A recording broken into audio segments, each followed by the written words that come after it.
Everyone, तो आइए आज हम सीटेट का ईवीएस देखते पर्यावरण अध्ययन को स्टार्ट किया। आज फर्स्ट क्लास है। मैंने सीडीपी का 4-5 चैप्टर करवा चुके हैं। आप जरूर जाकर यहाँ पर मैथ्स का भी 1-2 टॉपिक्स हो चुके हैं। तो चलिए अब स्टार्ट करते हैं। तो यहाँ पर क्या होगा, ईवीएस जो अपने आप में बहुत ही इंपॉर्टेंस है आप लोगों को पढ़ना। तो ईवीएस पर्यावरण अध्ययन पढ़ेंगे, जहाँ से आपको पहले पता होनी चाहिए कि 15 नंबर यहाँ पर कंटेंट रहेंगे और 15 नंबर पेडागोजी कंटेंट में रहेंगे, जो पर्यावरण अध्ययन से मतलब पूछा जाएगा आपको। आप 15 नंबर में रहेंगे टीचिंग स्टाइल रहेंगे, ठीक है।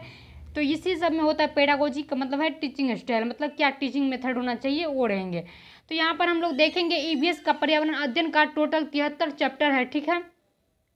इसमें क्या होता है, टोटल पर्यावरण अध्ययन में 73 चैप्टर है, जिसको एनसीएफ ने क्या किया है, 6 थीम में बांट दिया या 6 भागों में बांट दिया है, उसको टुकड़ा करके उसको अपने हिसाब से सजा के, ठीक है। सबसे बेसिक पॉइंट है, आपको ये भी पूछ दिया जाएगा कि टोटल थीम मतलब क्या है। आपको तो 6 भाग है, 6 थीम है, थी 6 भागों में बांटा गया इसका, ये चीज़ आप याद रखेंगे, ठीक है। तो चलिए हम लोग इसके बाद बुक का नाम पूछ दिया जाएगा, तो आसपास आप रख लेंगे, ठीक है। ये सब क्वेश्चन बेसिक पूछा जाता है। तो किस ये भी पूछ देगा आपको। तो यहाँ देखिए जितना भी पॉइंट्स यहाँ रखा गया है सब आपको बेसिक मतलब कह सकते हैं, इसी जिस तरह एग्जाम में आता है हूबहू वही रखा गया है, कुछ भी नहीं है। यहाँ पे संपूर्ण सिलेबस के साथ मैंने 2 टॉपिक भी ले लिया है। तो वीडियो को आप लोग फुल वॉचिंग करिएगा, पूरा एकदम मज़े से पढ़ेंगे हम लोग, इसमें कोई डाउट नहीं रहेगा आपको।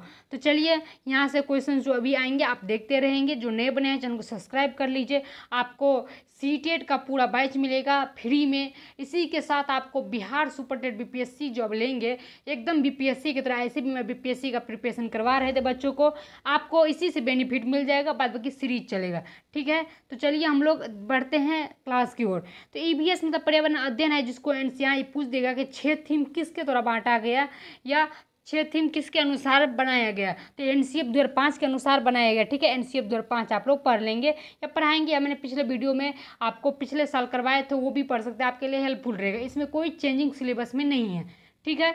तो चलिए यहाँ पर संपूर्ण सिलेबस का डिस्कशन करेंगे हम लोग। तो देखिए यहाँ पर संपूर्ण सिलेबस कुछ यूँ है, ठीक है। तो संपूर्ण सिलेबस इसका ये है, इसका मतलब 6 थीम बांटा गया सिलेबस। इसको 6 थीम में, इसी 6 थीम में आपको 15 नंबर आ जाएगा, ठीक है। 15 नंबर इसी 6 थीम से, बस 6 टॉपिक पढ़ना है आप लोग को, इसी से आपको 15 नंबर आ जाएंगे। तो यहाँ पहला क्या है, परिवार एवं मित्र। तो परिवार पर देखिए ईवीएस को कैसे आसान बनाया जाता है, एक स्ट्रेटजी हम बनाएंगे जिसमें आपको ये पता चलेगा कि मतलब ईवीएस को कैसे आसान बनाया जाए, मतलब ईवीएस से कैसे में एक भी क्वेश्चन नहीं छूटेगा।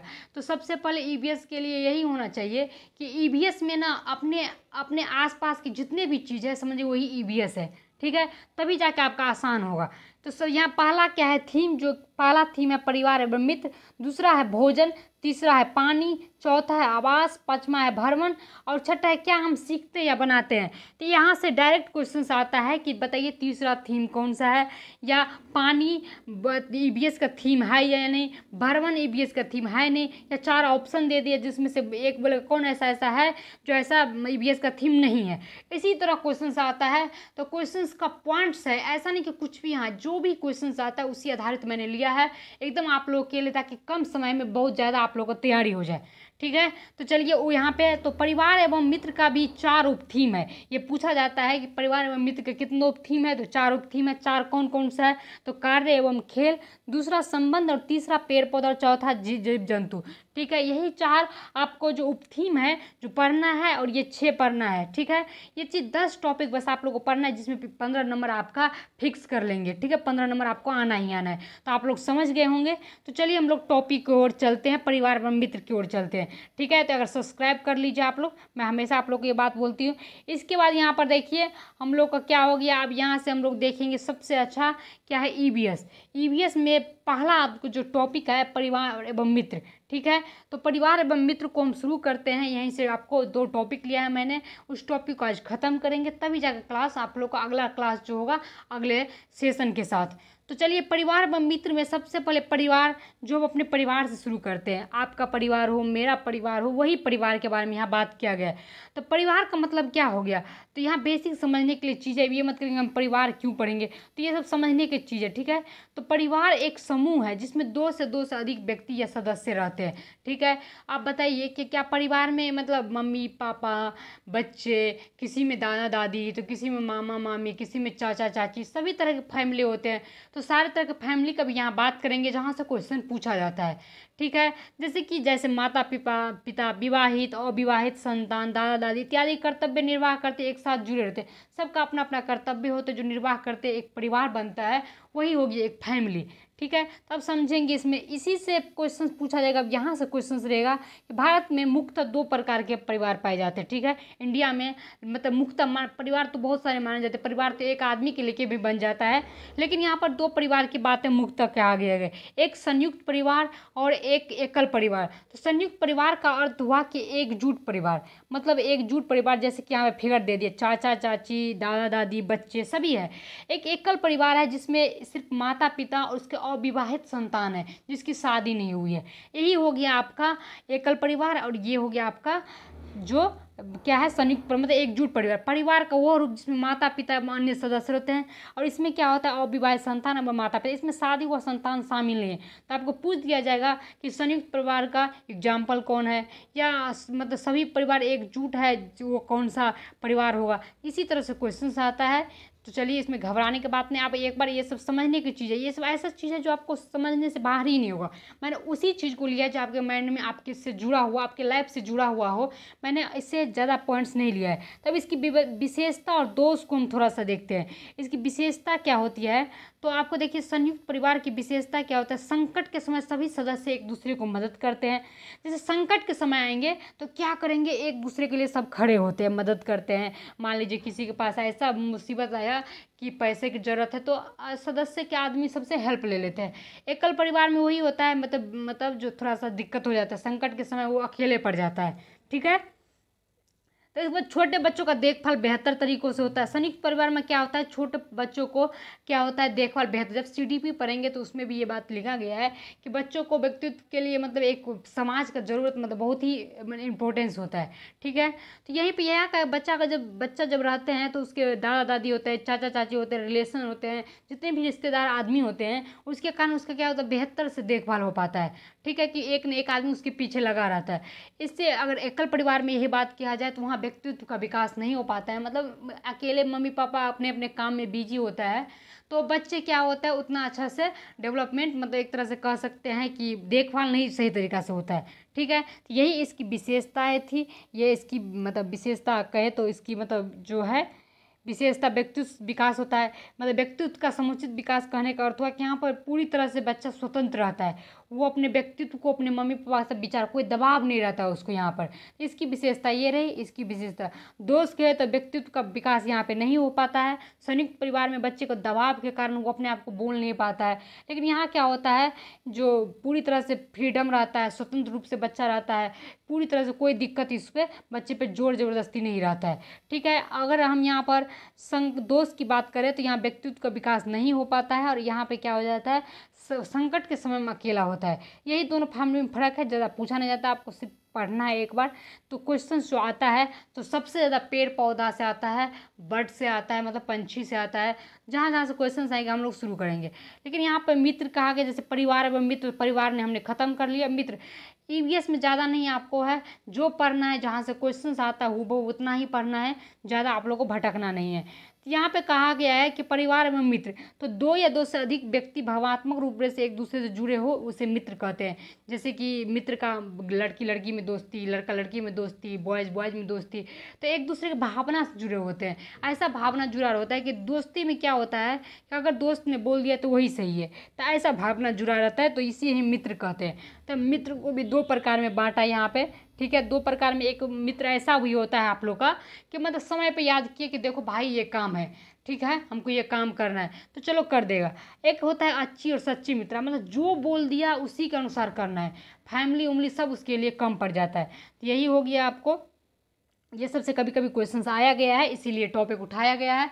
बाद बाकी आपको ज़्यादा टेंशन नहीं लेना है, ये सबसे उतना ये सब आपको खुद ही आ जाएंगे कि सच्ची मित्रता क्या होती है और क्या होता है, उपयोगिता की मित्रता क्या होती है, मतलब समय पे काम करना, ये हमेशा दोस्ती रहता है। तो इसमें कोई मतलब लॉजिक वाली बात नहीं जो आपको समझ में नहीं आएगी, सभी को समझ में आएगी। यहाँ से फिर स्टार्ट हम लोग करते हैं परिवार का मित्र का उपथीम। यहाँ पे मैंने देखिए, यहाँ पे परिवार एवं मित्र मैंने ख़त्म कर लिया। परिवार मित्र देखिए, एक तरह से आप देखिए परिवार एवं मित्र को पढ़ लिया है, इसको मैंने ख़त्म भी कर दिया है।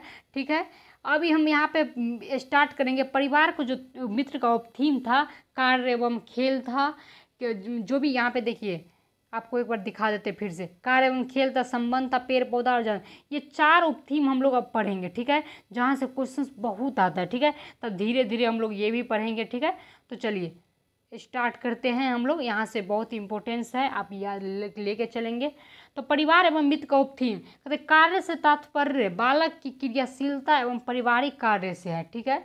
मतलब कार्य से तात्पर्य है कि बालक का क्रियाशीलता, मतलब एक तरह से ऐसा कार्य नहीं कहता है कि बच्चों को तुम मतलब घर में बर्तन धुआओ, ये कार्य नहीं कहता है।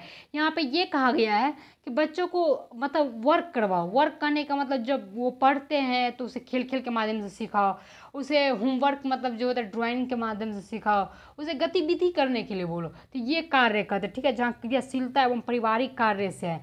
मतलब जो क्रियाशीलता मतलब काम मतलब खेलना, इसी तरह से क्रियाशीलता पारिवारिक कार्य से उसको रुझान होता है। मान लीजिए परिवार में मतलब जो उसको देंगे कि बच्चा जो 10 रुपये का टॉफी लाओ, इसी तरह से डेवलपमेंट होता है। तो यहाँ देखिए जो भी पढ़ेंगे आप सीटेड में, तो बच्चे के डेवलपमेंट के बारे में बात कहा गया है। तो यहाँ पर आपने देख लिया कि कार्य से तात्पर्य क्या था। अब देखेंगे खेल से तात्पर्य, मतलब प्ले से हम लोग देखेंगे यहाँ पर। तो खेल से तात्पर्य है कि खेल के माध्यम से बालक का अधिगम कराया जाता है, क्योंकि खेल में रुचि कर उसमें बालक का सर्वांगीण विकास होता है। तो खेल जैसे कि कार्य एवं खेल पढ़ना है हम लोग को, तो कार्य देख लिए मतलब क्रियाशीलता से है, काम उम करने से, मतलब जो भी काम करे बच्चों को वर्क एक तरह से कहते गतिविधि से कराना चाहिए, ठीक है। तो यहाँ पे खेल है प्ले, जैसे प्ले में क्या होता है मतलब बच्चों को खेल खेल के माध्यम से सिखाना चाहिए, ठीक है। बच्चों को खेलना चाहिए, बच्चों को दिखाना चाहिए कि आप ऐसे खेलो तो आपका उसका सर्वांगीण विकास होता है, ठीक है। जब खेलने के माध्यम से बच्चे का माइंड मतलब डेवलपमेंट होता है, सारा चीज़ यहाँ पे जो होता है यही कहा गया है। तो आपको पूछ दिया जाएगा यहाँ क्वेश्चंस में, हर टॉपिक से आपको रिलेटेड क्वेश्चंस बताएंगे कि किस तरह का क्वेश्चंस बनता है, ठीक है। जब आपको समझ में आ रही होगी तो आप मुझे ज़रूर शेयर कर सकते हैं, वीडियो को लाइक कर सकते हैं, कॉमेंट कर सकते हैं, ठीक है। तो खेल के माध्यम से बालक क्या होता है अधिगम कराया जाता है, क्योंकि बच्चे खेल में रुचि करता है हमेशा। बच्चे क्या होता है खेल में बहुत रुचि करते हैं, तो उसका उसी माध्यम से डेवलपमेंट हो सकता है, ठीक है, सर्वांगीण डेवलपमेंट होता है, ठीक है। तो इसी के बाद हमने देख लिया, तो कार्य एवं खेल को हमने देख लिया। अब हम इसके साथ देखेंगे संबंध को, ठीक है। जैसे मैंने पहला देख लिया उपथीम, और क्या है दूसरा उपथीम क्या था, संबंध, जो बहुत ही इंपॉर्टेंस है यहाँ पर हम लोग जहाँ से क्वेश्चन पूछा जाता है। तो उपथीम को भी देख लेते हैं, मतलब संबंध जो दूसरा उपथीम है उसको देखेंगे। इसके बाद क्या था पेड़ पौधा, और चौथा क्या था पशु मतलब जीव जंतु, जहाँ से भर भर के क्वेश्चन आता है। ये 2 से थोड़ा सा कम क्वेश्चन आता है, लेकिन उससे भर भर के क्वेश्चन आता है। जो भी ईवीएस में पूछा जाता है, थोड़ा सा आपको फिजिक्स भी घुसाने लगा है थोड़ा बहुत, तो उसको अभी हम करवाएंगे आपको बेसिक पॉइंट, ठीक है। तो चलिए कहते संबंध, जब 2 या 2 से अधिक व्यक्ति रक्त के आधार पर, भावना के आधार पर, वैवाहिक आधार पर एक दूसरे से जुड़े होते हैं। कभी कभी क्या होता है रक्त का रिश्ता होता है, ब्लड होता है, ठीक है। इसके बाद कभी भावना के आधार पर जैसे दोस्ती होता है, प्यार होता है, जो भी होता है। कभी वैवाहिक रिश्ता जो समाज के मतलब रूल रेगुलेशन से किसी का मतलब अपना माता पिता जो भी मतलब कहता है उसे एक दूसरे से जुड़े होते हैं। तो संबंध का मतलब यही हुआ, जैसे पिता पुत्री, पुत्र रक्त संबंध, मतलब माता पिता ये सब का पुत्र पुत्र का क्या रक्त संबंध, दोस्त भावना का संबंध हुआ, पति पत्नी वैवाहिक संबंध हुआ। इसी तरह से क्या होता है मतलब परिवार जो मतलब जुड़ा रहता है इसी को संबंध कहते हैं हम लोग। जैसे क्योंकि इसके बीच कोई ना कोई संबंध है मतलब रिलेशन है, तो यह संबंध का मतलब रिलेशन हम लोग पढ़ेंगे। तो यहाँ से जो आपको बस जानना है, यहाँ से ब्लड ग्रुप थोड़ा सा पूछा जाता है कि ओ, और देखिए ओ का रक्त समूह ओ होगा, ए का ए ओ होगा, बी का बी ओ होगा, और ए बी का ए बी रक्त समूह। इस तरह से बांटा गया है, इस तरह से आपको ग्राफ है, ठीक है, जिससे जैसे कि पति पत्नी का ग्राफ होता है, ठीक है, ओ का, ठीक है, ए ओ मिलता है तो ए होता है, बी का क्या होता है बी ओ मिलने से होता है, ए बी का ए बी ओ मिलने से होता है, इस तरह का है, ठीक है। इसके बाद नोट में ये है कि सर्वदाता यूनिवर्सल डोनर, मतलब ये ओ का होता है जो कि सबको देने सबको ब्लड दे सकता है, ए बी होता है सर्वग्राही मतलब सबसे ये ले सकता है। तो इसी तरह से आपको ये 2 पॉइंट्स पूछा जाता है एग्जाम में, तो ये नोट पॉइंट है, बेसिक बहुत ही आपके लिए बेसिक महत्वपूर्ण पॉइंट है, तो आप इसे याद रखेंगे। तो आज के लिए यही उपथीम था, सिलेबस था। अब अगला उपथीम जो होगा आपको लिए वो पेड़ पौधा होगा, जो बहुत ही आपको कह सकते एक तरह से लंबा होगा वीडियो, और उसके लिए बहुत क्वेश्चन भर भर के पूछा भी जाता है। अब इसके लिए इतना ही था आज के लिए, यही आप लोगों को अच्छा लगा तो सब्सक्राइब कर लीजिए। मिलते अगले क्लास में, आज के लिए थैंक यू।